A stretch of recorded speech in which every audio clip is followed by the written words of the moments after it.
Halo Sobat Milenial dan Gen Z, balik lagi sama gue Sandi Firdaus di program Locker Room by IDN Times nih. Baru-baru ini kan kita menyaksikan ya di televisi maupun di beberapa media sosial ada yang namanya turnamen Futsal for World Nation Series. Di situ kan kita bisa melihat Argentina segala macam dan juga itu berlangsung tidak lama setelah kita juara Piala AFF nih. Futsal bergeliat, sudah mulai lagi banyak orang yang mulai melirik futsal dan juga mungkin banyak lagi mencoba untuk bermain futsal. Dan sekarang gue nggak sendiri nih, kita ada sosok yang akan menemani kita untuk berbincang-bincang soal bagaimana futsal Indonesia dan juga bagaimana futsal Indonesia ini ke depannya. Kita sambut bersama-sama Ketua Umum Federasi Futsal Indonesia, Pak Michael Sianipar. Halo. Halo. Ya, halo, Bang Sehat? Sandi. Sehat, baik-baik. Ya. Top dulu nih, kita acungkan jempol dulu untuk kemarin turnamen yang mengundang Argentina itu, Bang. Oh iya. Thank you, kemarin juga udah datang, udah iya. liput, udah nonton. Dan teman-teman semua juga nonton dan support acara kita. Nah itu bisa diceritakan nggak, Bang? Gimana sih akhirnya? Kan kalau kita bicara Argentina kan juga timnas bola kita sempat lawan Argentina ya? Ya. Nah ini untuk futsal sendiri gimana sih sampai bisa mengundang Argentina dan juga Arab dan Jepang gitu, Mas, ke Indonesia gitu? Jadi ada ceritanya masing-masing. Nah oke. Kalau Argentina, sebenarnya tuh Argentina dengan kami sudah komunikasi bahkan sebelum Indonesia juara AFF. Oh oke. Jadi dari pihak Argentinanya waktu itu melalui kedutaan. Memang ada komunikasi. Tahun lalu kan ada Piala Dunia Futsal. Oh iya. Dan Argentina melirik Indonesia sebagai latih tanding menuju Piala Dunia Futsal. Oke. Cuma karena komunikasinya mepet, kita juga nggak ada persiapan, nggak ada waktu buat persiapan, kita juga fokus buat yang AFF, akhirnya nggak kejadian. Tapi komunikasi kita jaga terus dengan Argentina. Apalagi setelah kita juara AFF, ditanyain lagi deh, gitu kan. Dan kita akhirnya udah undang Argentina untuk datang di FIFA Match Day yang Januari akhir kemarin. Kalau dengan Jepang juga ada ceritanya. Kenapa? Karena Coach Kensuke dulu pelatih timnas kita. Betul sekali ya. Jadi begitu Coach Kensuke jadi pelatih timnas Jepang, adalah komunikasi sama Coach Hector. Dan kita kepikiran, mau nggak Jepang datang ke Indonesia sekalian nostalgia gitu. Dan akhirnya dari Coach Ken komunikasikan ke federasi di Jepang dan didukung penuh, akhirnya Jepang juga bersedia datang ke Indonesia. Kalau Arab Saudi, karena kemarin kan kita salah satu ya alasan kenapa kita nggak masuk ke Piala AFC terakhir kali itu karena Arab Saudi. Betul. Jadi kita merasa wah ini harus ada ajang pembuktian kembali nih. Oke. Dan kita kontak, mereka juga bersedia datang. Akhirnya tiga-tiganya datang pas di akhir Januari, kita sekalian bikin acara Four Nations World Series. Oh iya, betul. Ya. Dan juga di ajang itu kan bisa kita bilang capaian Indonesia bagus lah, Mas, ya, kita runner up kan, cuman kalah sama Argentina tuh. Nah seiring dengan suksesnya ajang itu, dari Mas Michael sendiri, Mas, melihatnya ke dunia futsal Indonesia itu efeknya seperti apa sih, Mas, gitu? Ya, yang pertama sebenarnya dari tujuan dari acara itu adalah kita mau benchmarking dengan peringkat teratas di dunia. Dan termasuk peringkat teratas di Asia. Kita undang Argentina karena Argentina itu pernah juara dunia. Ya, Piala Dunia. Dan beberapa kali, 3 kali berturut-turut jadi finalis di Piala Dunia. Kemudian kalau Jepang juga pernah 4 kali juara Piala Asia. Iya. Bisa dibilang yang salah satu yang paling kuat di Asia gitu. Dan yang pernah juara Piala Asia ini hanya Iran sama Jepang. Kalau nggak salah itu Iran terus. Ya. Tapi kadang-kadang Jepang yang juara dan akhir-akhir ini Jepang juga sering mengimbangi Iran gitu. Jadi kejar-kejar terus gitu. Itu kenapa kita juga undang Jepang. Arab Saudi walaupun rankingnya di bawah Indonesia, tapi kita lihat di dunia Arab termasuk di Arab Saudi itu antusiasme terhadap sepak bolanya tinggi. Betul. Lagi naik. Dan itu di sepak bola iya, di futsal juga iya. Pemerintahnya tuh investasi besar-besaran untuk mengembangkan futsal. Jadi itu contohnya ya pelatih kepala dari Arab Saudi, timnas Arab Saudi itu adalah pelatih kepala Barcelona. Oh iya. Bertahun-tahun jadi pelatih kepala di Barcelona futsal, kan Barcelona juga punya klub futsal. Kemudian ditarik oleh pemerintah Arab Saudi untuk jadi pelatih kepala timnas mereka. Jadi kita lihat ini ada keseriusan dari Arab Saudi juga untuk berkembang. Nah, kenapa kita undang mereka? Karena kita mau memastikan baik ke tim pelatih kita sama pemain kita, jangan kita merasa cepat puas. Oh akhirnya juara AFF lagi, sekarang Indonesia sudah paling jago, paling top gitu kan futsalnya. Coba dulu lawan Argentina, baru kita ukur kembali kemampuan kita dan tingkat kita sudah di mana. Tentu menurut saya kita bukan berarti kita kurang baik ya. Kita sudah baik gitu. Kita sudah baik, sudah di track yang tepat, on track gitu bisa dibilang. Tapi kita juga harus terus mengasah diri karena kita sadar negara-negara yang lain yang di atas itu levelnya ya jauh, ya bukan jauh juga ya, tapi lebih tinggi dari kita. Ya, betul. Kalau kita tidak mengejar, kalau kita terlalu cepat puas, ya kita nggak akan bisa sampai ke titik itu gitu. Nah, itu pesan yang kita mau sampaikan ke internal. Tapi pesan ini juga sama ke dunia luar. Karena saya yakin yang menyaksikan acara kemarin pasti ada dari Amerika Latin, dari Eropa, dari seluruh negara, dan termasuk penggiat futsal di seluruh dunia. Supaya kita tunjukkan bahwa Indonesia sekarang punya kepercayaan diri. Betul. Bahwa Indonesia sekarang sedang berbenah, timnas kita sedang berbenah, federasinya juga sedang berbenah. Jadi kalau negara-negara lain tidak siap, jangan kaget pada saat nanti ketemu Indonesia di ajang Piala Dunia atau Piala Asia, kita kalahkan mereka. Dan menarik tadi kan menyinggung kata Bang Michael kan bahwa ajang kemarin itu ada sebagai pengingat ya bahwa nih kita udah juara, tapi setelah kita juara kita jangan puas nih, kita lihat Argentina, lihat Jepang, dan itu pun disinggung oleh Coach Suto kan ketika beberapa kali jumpa pers bahwa ya inilah nih level dunia nih. Nah ketika kita melihat level seperti ini gimana nih pemain kita kan, nah itu dari FFV sendiri kan tahu nih bahwa ada level seperti itu kan, itu untuk apakah akan jadi patokan juga untuk pembinaan futsal ke depan gitu, apalagi untuk pengembangan Liga Pro sendiri kan gitu? Oh iya, pasti. Kami juga di futsal punya keyakinan bahwa timnas yang kuat itu dibangun di atas liga yang kuat. Nah, iya. Jadi ini juga kita selalu sampaikan, kita berterima kasih sekali kepada para klub futsal. Karena pemain-pemain timnas itu di timnas hanya 3 bulan dalam 1 tahun. Yeah. Pada saat dipanggil TC. Tapi 9 bulan sisanya itu ada di klub yang bermain di liga. Jadi kalau liga kita tidak kompetitif, klubnya juga tidak serius membina pemainnya, pada saat kita panggil pemain ini ke timnas pun juga mereka tidak akan siap. Jadi pembinaan ini kita lakukan bukan hanya di timnas saja, tapi juga sebenarnya masuk ke liga dan ke klub-klub yang ada. Itu pendekatan federasi yang sekarang untuk memastikan pemain kita akan lebih siap lagi, lebih terasa lagi. Tapi memang ada beberapa observasi yang kita lihat dari pemain-pemain asing. Itu salah satunya adalah fisik. Fisiknya Argentina kita lihat kemarin itu berotot-berotot, besar-besar gitu. Betul. Kita sebenarnya kalau secara fisik, stamina oke gitu. Tapi kalau bicara soal kototnya fisiknya gitu, ya itu PR kita juga gitu. Dan saya juga lihat di dalam liga, itu juga masih jadi PR. Jadi bukan hanya pemain timnas yang sekarang, tapi kan kita sudah mempersiapkan regenerasi pemain. Ada orang-orang bilang, kalau saya monitor di sosmed gitu ya, di netizen gitu, yang bilang, oh futsal ini cocok dengan Indonesia karena main futsal nggak harus bodinya gede gitu. Tapi kalau saya rasa itu dulu. Betul. Kalau ke depan futsal ini juga semakin pakai kekuatan fisik. Betul. Jadi main bodinya juga makin kuat sekarang, makin kerasa. Kasarnya itu udah lebih ada gitu. Jadi kalau kita tidak bisa mengimbangi, kemudian nanti kita lawan negara Eropa, negara Amerika Latin yang fisiknya kuat-kuat, ya kita nanti akan kalah pada saat adu fisik gitu. Jadi ini ya saya rasa ini relevan ya, dengan kita harus mempersiapkan atlet-atlet kita dengan gizi yang baik juga jangka panjang. Jadi kita bahkan harus sudah mulai scouting dari level mereka pelajar. Dan kita perhatikan bukan cuma skill futsal, tapi bagaimana pengembangan fisik mereka itu juga sudah mulai dilakukan supaya fisiknya bisa lebih kuat lagi, lebih besar lagi. Berarti memang dari FF itu udah tahu ya ketika lepas ajang kemarin dan juga setelah juara kan, oh berarti kita masih kurang di sini dari federasi udah tahu sebenarnya. Ya kita sudah mulai memetakan. Ya.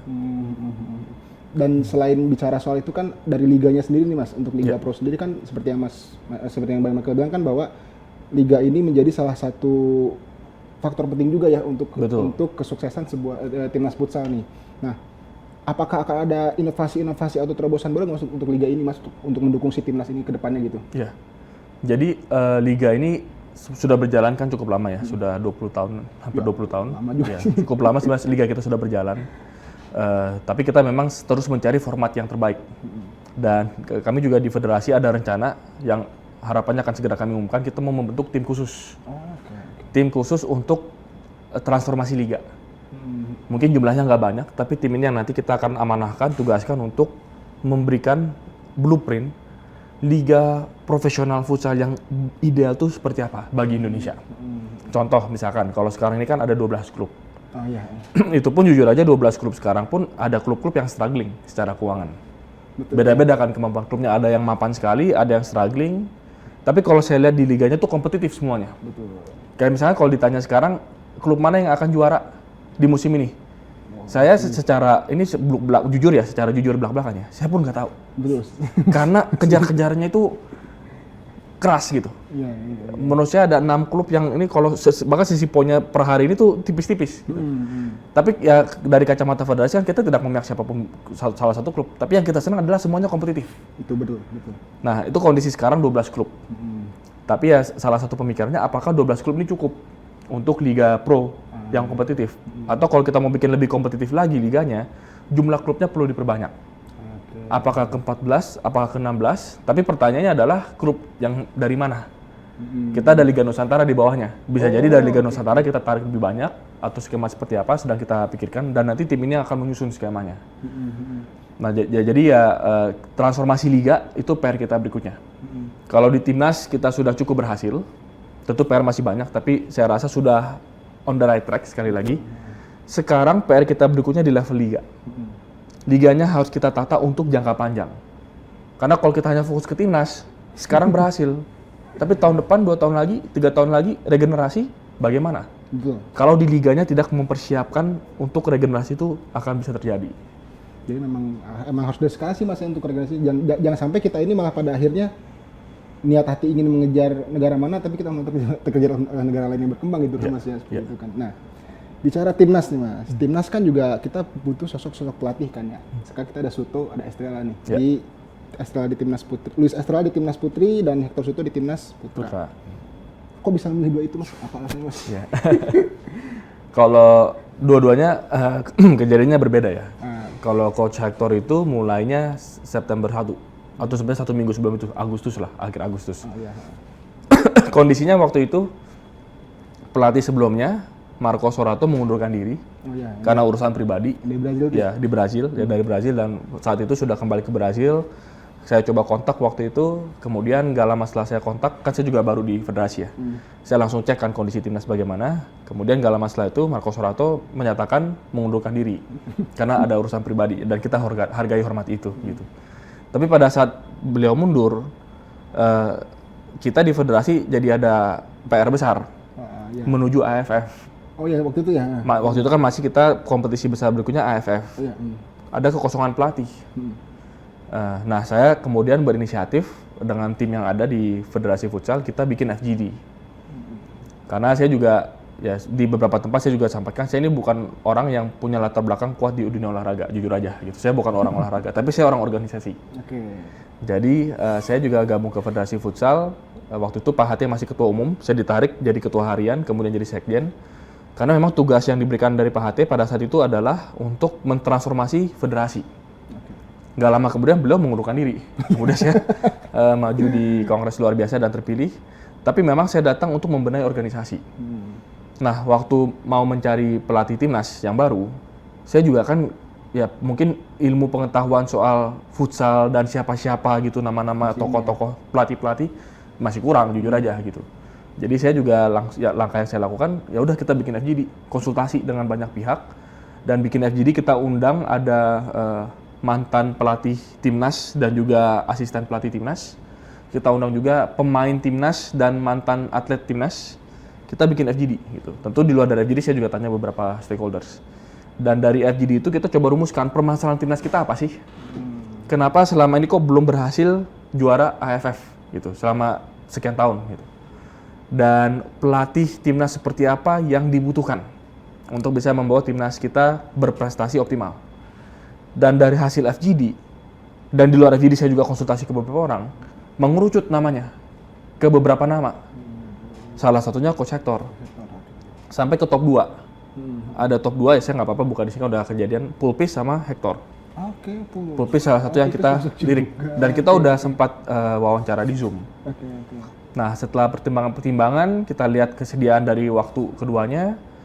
Yang menarik dari Coach Hector waktu saya wawancara di Zoom itu, saya nggak menyangka waktu saya wawancara pertama kali nih dengan Coach Hector, dia udah punya semua file lengkap. Karena dulu pernah 2 tahun jadi pelatih BTS, klub yang menang Liga Pro 2 kali berturut-turut juga ya kemarin. Ya udah jadi 3 kali sekarang. Dia udah punya file lengkap. Jadi waktu wawancara dengan kami dari federasi, dan saya juga ikut di wawancara ini, udah ada wawancara sebelumnya sih sama timnya, tapi pada saat saya juga hadir di wawancara, dia bisa menjelaskan blueprint yang dia mau lakukan. Pemain-pemain yang dia mau panggil ke seleksi timnas siapa aja udah ada daftarnya.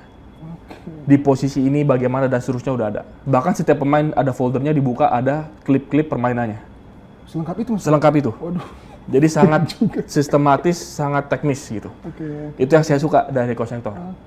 Mungkin di dunia ini ada pelatih-pelatih yang nggak terlalu pakai teknologi, nggak terlalu sistematis, tapi instingnya bagus mungkin gitu ya. Iya. Tapi kalau saya, karena saya juga baru di dunia futsal, baru di federasi juga, saya butuh pelatih yang saya tahu, saya bisa ngeliat, oh orangnya kerjanya apa gitu. Iya.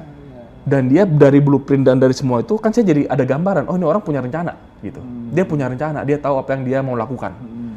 Dan yang menarik pada satu wawancara itu, dia kasih syarat, beberapa syarat ya, tapi salah satu yang signifikan, kalau dia dipilih sebagai pelatih timnas, 1 September TC sudah mulai. 2024 ya? 2024. Jadi waktu itu wawancaranya akhir Juli atau awal Agustus gitu. Dia minta kurang dari 1 bulan TC-nya udah mulai. Dan ya kita jujur aja nih, saya lebih baik orangnya belak-belakan. Waktu dia bilang gitu, saya pikir apa? Anggarannya nggak ada. Anggaran, betul. Nggak ada gitu. Ya kita biar semua teman-teman yang ngikutin futsal dan timnas tahu, anggaran timnas itu dari mana? Ya selama ini banyak dari Pak HT, dari MNC bantu, jujur aja gitu kan.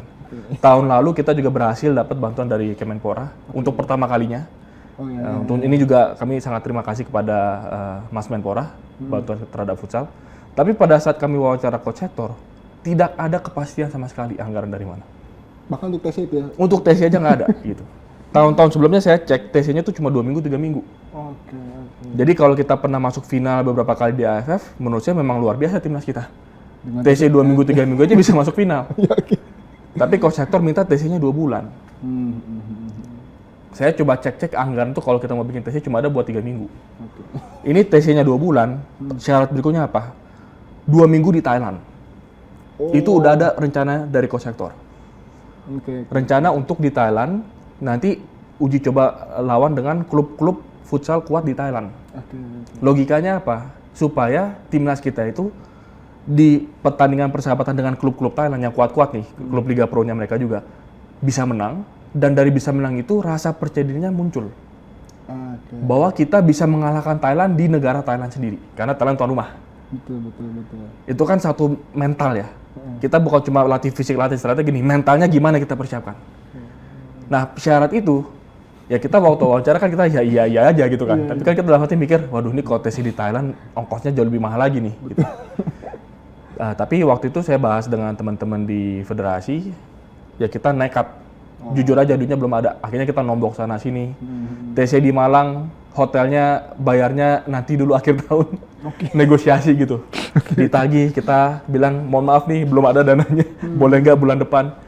Dan kita sekali lagi keberhasilan timnas di AFF kemarin, jujur saja itu jasa dari banyak orang. Jasa dari klub-klub, jasa dari hotel tempat kita, ya kasarnya ngutang dulu gitu kan. Dari vendor-vendor yang bantu timnas yang kita ngutang dulu, sampai anggaran cair, sampai kita dapat anggaran. Kalau itu nggak ada semua, TC nggak mungkin mulai di 1 September. Nggak mungkin, nggak realistis. Nah itu ceritanya Coach Hector. Jadi dia punya determinasi, dia tahu apa yang dia mau lakukan, tinggal pertanyaannya dilempar balik ke federasi. Kalian bisa nggak gitu ya? Federasi siap atau enggak? Siap gitu ya? Kalau federasi nggak siap, lebih baik saya nggak jadi pelatih timnas. Kira-kira gitu statement beliau. Daripada jadi pelatih timnas tapi gagal. Betul. Kalau dia jadi pelatih timnas, maunya berhasil, tapi syarat berhasil tuh ini. Tinggal pertanyaan federasinya siap atau enggak. Kalau udah digituin sama calon pelatih kan, ini kan kita yang wawancara dia ya. Ya betul. Tapi kalau jadi kayak di wawancara kita, ditantang balik. Ya kita mau nggak mau siap gitu kan, kita jalan. Nah kalau Coach Hector ceritanya seperti itu. Kalau Coach Luis Estrella kan baru bergabungnya setelah AFF. Setelah AFF. Nah ini juga, ya saya juga sekali lagi belak-belakan aja.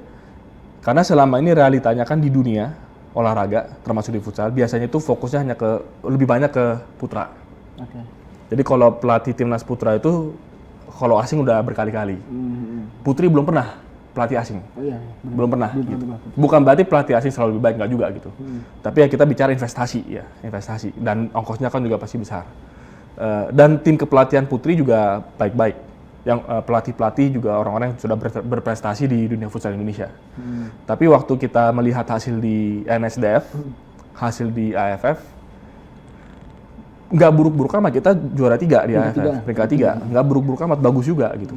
Tapi pertanyaan yang kita hadapi waktu itu adalah, ada AFC mau datang bulan Mei. 2025. Kualifikasinya bulan Januari. Dan di Indonesia ya kan. Jadi kualifikasi dulu bulan Januari di Indonesia. Kita tuan rumah babak kualifikasinya. Kemudian babak final round-nya di China bulan Mei. Iya. Dan hasil di AFC China bulan Mei nanti menentukan ke Piala Dunia. Piala Dunia wanita ya. Wanita. Dan juga untuk futsal putri, ini adalah Piala Dunia pertama. Nah, perdana tuh kan ya. Perdana. Jadi sebenarnya 1 tahun berturut-turut ini rentetannya nyambung terus. Jadi di federasi kami punya pemikiran hasil diskusi kita juga dengan para exco. Ini keputusan yang sekali lagi di federasi saya nggak pernah ngambil keputusan sendiri. Pasti saya ngobrol dengan sekjen, bendahara, exco, rapat pengurus. Nah, bicara soal futsal putri, kita berpikir ini ada kesempatan Piala Dunia perdana lagi. Kalau Indonesia berhasil masuk di Piala Dunia futsal pertama putri, ini kan akan jadi presiden yang sangat baik bagi kita. Dan jangan-jangan putranya belum masuk Piala Dunia, putrinya udah duluan gitu kan. Oke. Jadi kita mempertimbangkan itu. Nah, tapi untuk mencapai itu, sekali lagi pertanyaannya ada di federasi jadinya. Ya, Investasi seperti apa yang bakal ini ya. yang harus dilakukan oleh federasi. Akhirnya salah satu kesimpulan kita tentu ada beberapa ya, TC-nya harus lebih panjang dan seterusnya gitu. Tapi salah satunya adalah kita harus invest di pelatih kepala. Dan dari beberapa orang yang kita tanya, kita juga sekali lagi ada sorting, muncul beberapa nama, top 2, dan yang terpilih akhirnya Coach Luis Estrella. Coach Luis Estrella ini sebelumnya di Benfica Putri. Gitu. Benfica Putri ya. Jadi punya pengalaman yang kita lihat kuat. Dan satu poin penting buat kedua pelatih ya, baik putra dan putri adalah dua-duanya pelatih timnas kita harus punya komitmen bukan hanya membangun timnas, Tapi juga ini ya. tapi ekosistem futsal. Nah, Jadi waktu saya wawancara Coach Luis Estrella, saya tanya juga sih soal timnas putri apa yang perlu dilakukan. Tapi justru pertanyaan yang saya ingat malah lebih lama saya bahas dengan beliau adalah saya tanya, kalau di Portugal itu kenapa futsal putrinya bisa maju? Liga futsal putrinya seperti apa? Pendidikan usia dini untuk futsal putrinya seperti apa? Kira-kira ada hal apa yang berhasil Portugal lakukan yang kita bisa adopsi untuk Indonesia? Jadi saya justru lebih tertarik dari sisi itu. Karena kalau timnas ya tentu kita pengen bisa baik hasilnya di Piala Asia, lolos Piala Dunia. Tapi tugas saya sebagai Ketua Umum Federasi Futsal bukan cuma bicara hasil tahun ini. Tapi membangun fondasi untuk 10 tahun ke depan, 20 tahun ke depan. Kepanjangan ya. Jadi pelatih timnas itu dua-duanya, makanya kalau sekarang lihat Coach Hector, itu lagi di Jayapura hari ini. Oh, oke. Dan ini saya juga buka aja nih. Saya tahu pelatih-pelatih timnas negara lain yang kuat-kuat di Asia Tenggara, itu hanya ada di negaranya pada saat lagi ada kompetisi. Kalau nggak ada dia pulang. Pulang mungkin ke Spanyol, pulang ke Argentina gitu. Jadi di kontrak 1 tahun, tapi hanya bulan kompetisinya jadi ada di negara itu. Sisanya dia pulang aja di rumah gitu kan, di negara asalnya. Yang saya apresiasi dari Coach Hector pada saat diskusi, dia mau, kita lagi nggak ada kompetisi masih lama nih, masih September, kompetisi buat timnas putra. Tapi selama itu liga berjalan, dia keliling, coba cek dan bisa tanya para pemain-pemain di klub, bukan cuma pemain timnas ya, pemain di klub. Coach Hector itu ada dari pertandingan pertama sampai pertandingan terakhir setiap liga, rekam, catat, dilakukan, masih konsisten, ya? masih. Ya? Jadi akhir minggu kemarin kan kita di Jayapura, akhir minggu ini juga di Jayapura 2 minggu berturut-turut. Coach Hector hari ini masih di Jayapura dan bukan cuma buat nonton liganya. Tapi tadi saya juga baru dapat laporan lagi berkunjung ke sekolah-sekolah di Papua. Pelatih kepala timnas kita pada saat bukan lagi masa kompetisi, apa yang dilakukan? Ke Papua, ke Jayapura, berkunjung ke sekolah-sekolah di Jayapura untuk bisa menjelaskan soal futsal. Karena kita mau membangun rasa cinta kepada futsal, kita juga mau membangun pemahaman yang lebih kuat lagi, lebih dalam lagi terkait dengan futsal yang baik, level dunia seperti apa, bahkan di level para pelajar dan guru-guru olahraga di sekolah. Inilah pengembangan futsal yang kita kerjakan dengan kedua pelatih. Pelatih Luis Estrella, saya juga kasih tugas ke pelatih Luis, karena kalau beliau ini lagi di Portugal, jujur aja. Karena dia lagi mengejar untuk sertifikasi pelatih, lisensinya mau naik lagi. Jadi perlu ada di Portugal mengerjakan itu semua. Tapi tugas yang kita kasih apa? bikin modul, dan ini lagi disusun. Modul yang nanti bisa kita translate ke bahasa Indonesia untuk kita bagi ke pelatih futsal seluruh Indonesia. Jadi pelatih Hector dan Luis ini kerjasama, mereka akan bikin modul. Jadi ilmunya tuh jangan dipegang sendiri. Kita bayar pelatih mahal-mahal, tentu kita seneng prestasi timnas. Tapi kalau ilmunya nggak turun ke seluruh pelatih di Indonesia, buat apa gitu? Cuma prestasi sesaat aja. Tapi sekali lagi kami di federasi punya concern membangun fondasi yang kuat untuk futsal kita jangka panjang. Nah itu peran pelatih timnas kita di sana. Dan juga kan melihat seiring datangnya mereka kan juga prestasi, selain prestasi meningkat juga apa tadi kan timnas futsal kita yang putri lolos Piala Asia, yang putra pun main seperti itu, berarti secara langsung ini sekarang awareness masyarakat terhadap futsal ini meningkat lagi gitu ya Pak? Ya, kalau saya lihat sih begitu ya. Kalau di sosmed tentu kita sih belum punya matriks khusus gitu ya untuk monitor antusiasme terhadap futsal, tapi kalau kita lihat di sosmed, komentar orang-orang, likes, engagement itu memang meningkat. Dan sekarang juga dengan hubungan kita dengan PSSI juga sangat baik, dengan Kemenpora juga sangat baik. Saya lihat juga banyak stakeholder penting di dunia olahraga dan khususnya untuk futsal ini juga turut mendukung. Jadi ini ekosistem. Jadi kita bicara membangun futsal ini bukan cuma tugas federasi atau beberapa klub saja. Semuanya. Kita bangun ekosistem yang sehat untuk futsal. Dan juga jangan lupa ya, timnas futsal ini kan baik putra-putrinya itu main di Piala Asia nih. Kan dua-duanya ya. Tapi kan yang uniknya adalah Piala Asia untuk putra nih. Bisa kok bisa Mas Indonesia jadi tuan rumah tuh Mas? Gimana tuh? Nah, sebenarnya Indonesia jadi tuan rumah itu sudah beberapa kali kesempatan ditawarkan. Kesempatan ya? Iya. Karena memang ya dari AFC sendiri memang melirik futsal di Indonesia ini potensinya besar. Ya kita juga kalau keliling, saya kan suka keliling Indonesia ya, untuk kerjaan, untuk tugas, termasuk untuk urusan futsal. Saya selalu tanya sama pengurus futsal daerah, saya cari tahu kompetisi futsal tuh di daerah nggak ada habisnya. Tarkam tuh jalan terus. Jadi bukan cuma Liga Pro nih, level Tarkam jalan terus. Selain level Tarkam, sekarang juga banyak kompetisi pelajar nasional yang bikin brand-brand besar. Salah satu itu Axis ya? Axis, Bayu, Futsal Series, Super Soccer, itu bikin di mana-mana. Saya kan juga komunikasi dengan teman-teman penyelenggara dari swasta ini, dikasih tunjuk data-datanya. Bisa ada 15.000 atlet pelajar yang ikut satu kompetisi. Yang nontonnya ratusan ribu totalnya. Di GOR kota sini sekian, di GOR kota sana, kabupaten sana sekian. Jadi sebenarnya sangat masif. Jadi saya rasa dari AFC juga melihat itu. Bahwa futsal di Indonesia itu potensinya besar. Tentu Indonesia negara yang gila bola. Betul gitu. Tapi kalau kita lihat di lapangan di daerah, lapangan bola yang proper, yang luas, kan nggak banyak. Betul. Anak-anak kalau level pelajar main bola atau main futsal? Iya. Sebenarnya mereka main futsal tapi bilangnya bola, kira-kira gitu kan. Karena ya lapangan bola yang benar-benar bola kan terbatas. Main bola berlima gitu. Iya, main bola tapi berlima gitu.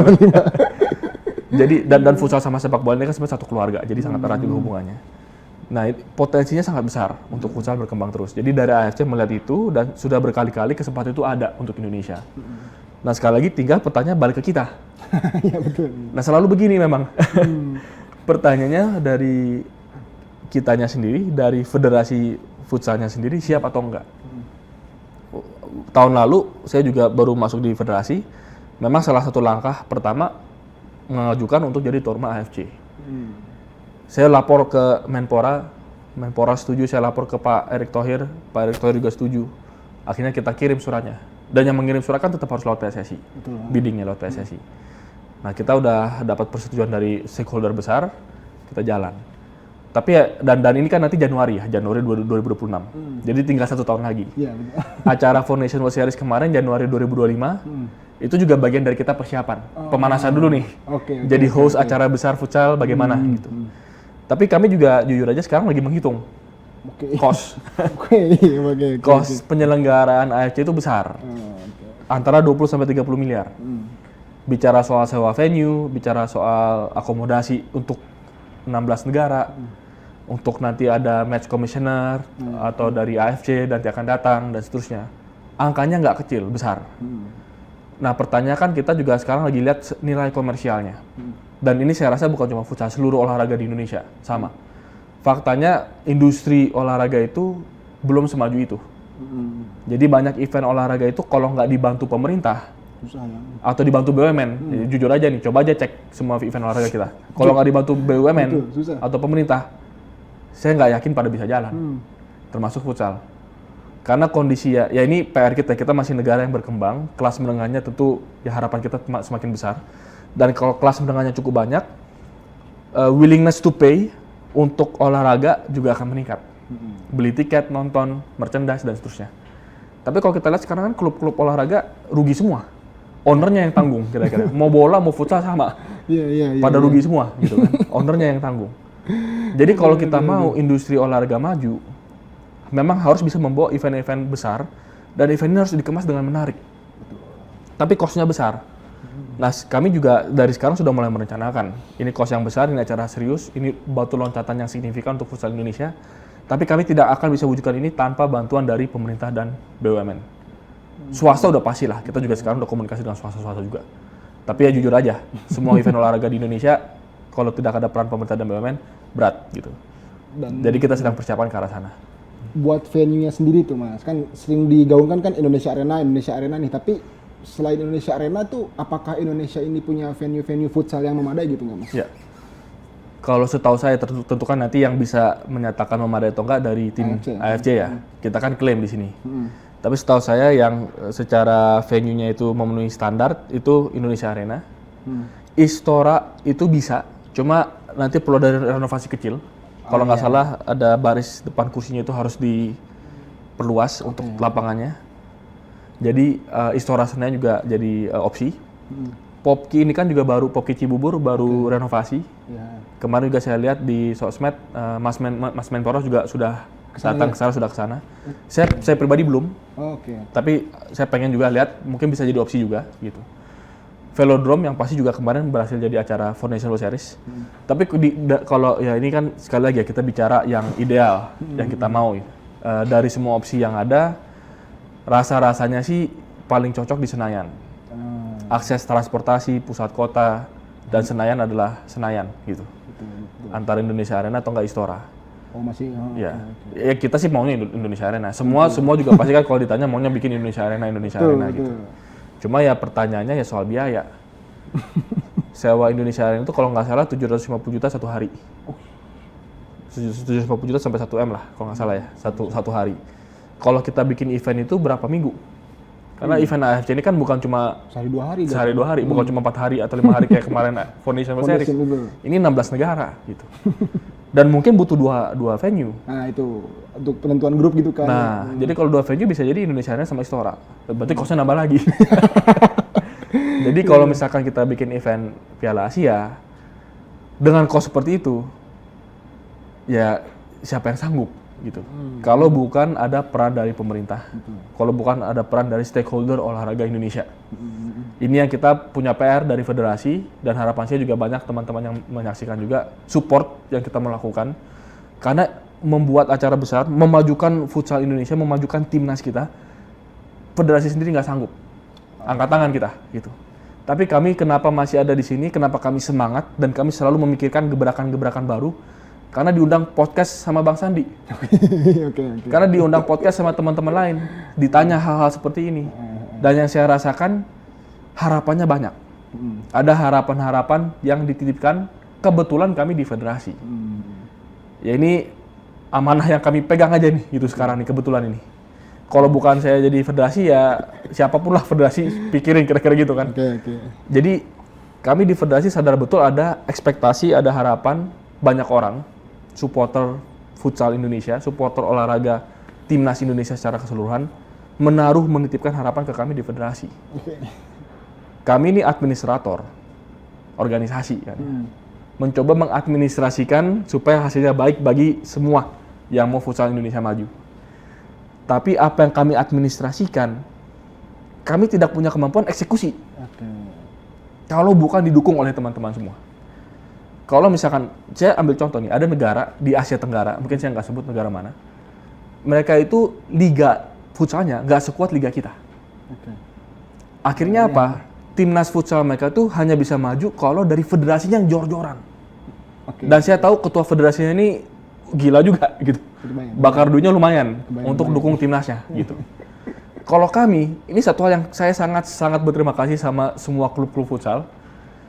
Yang ngegaji pemain futsal memangnya siapa? Federasi? Bukan. Klub. Tapi setiap kali TC kan kita mau panggil nih Garuda Calling Misalkan. di Instagram gitu kan. Orang taunya Garuda Calling ya. Tapi kalau ditanya emangnya yang gaji pemain siapa? Klub-klubnya.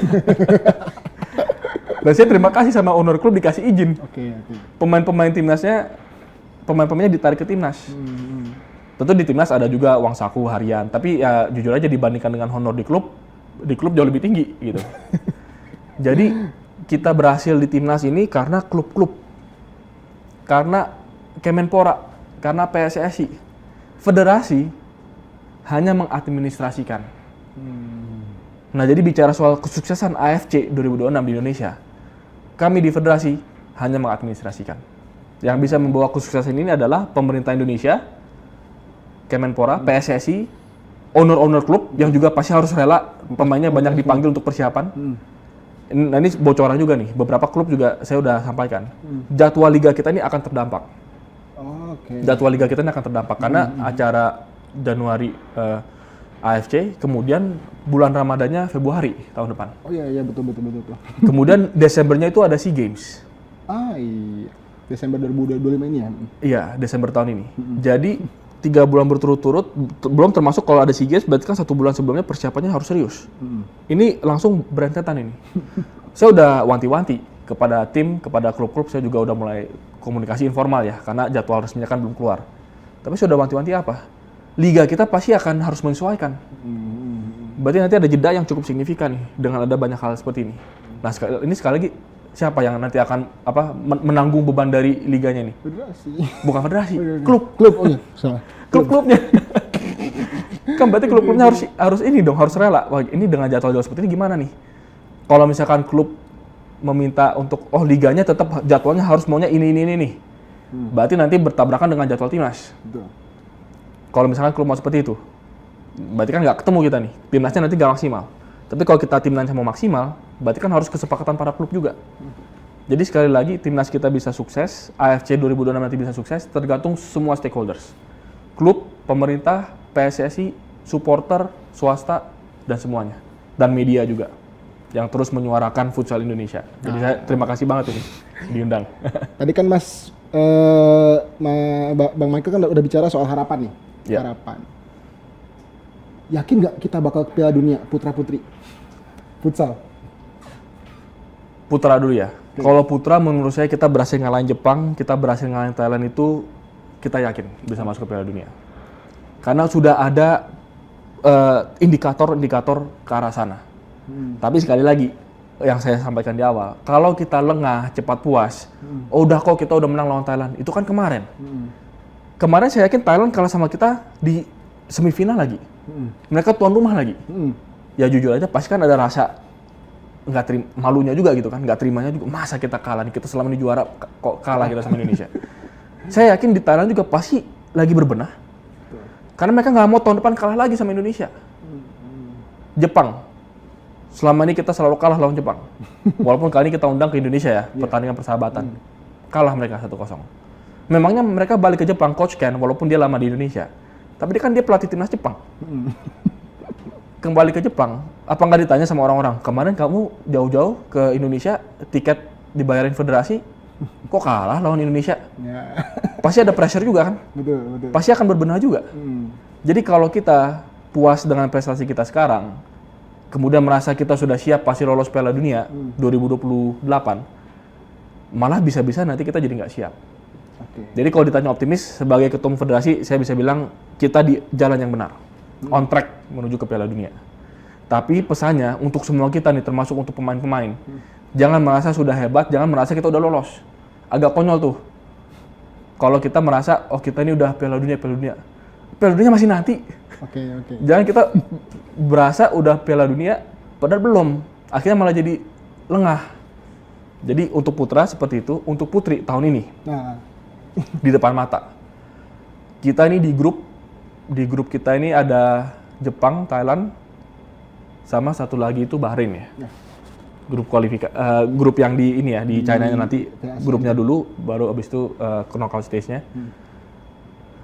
Ini juga negara-negara yang kuat. Jadi sekali lagi saya nggak ingin kasih pressure juga ke teman-teman pemain timnas putri kita, ke pelatih, bahwa ini grup yang grup neraka juga nih gitu. Yang sebenarnya penentuan kita masuk Piala Dunianya itu bisa-bisa udah dari grup ini nih. Betul. Kalau kita lolos dari grup ini kayaknya bisa Oke. optimis kita. Jadi PR-nya besar. Paling besar ya. Dan tentu ini jadi terima kasih dengan nanya ini kan kita selalu di federasi diingatkan apa perencanaan kita sampai dengan Mei, udah tinggal 3 bulan. Menghadapi negara-negara yang kuat yang ada di grup kita gitu. Supaya kita bisa persiapkan lebih baik, TC-nya bagaimana.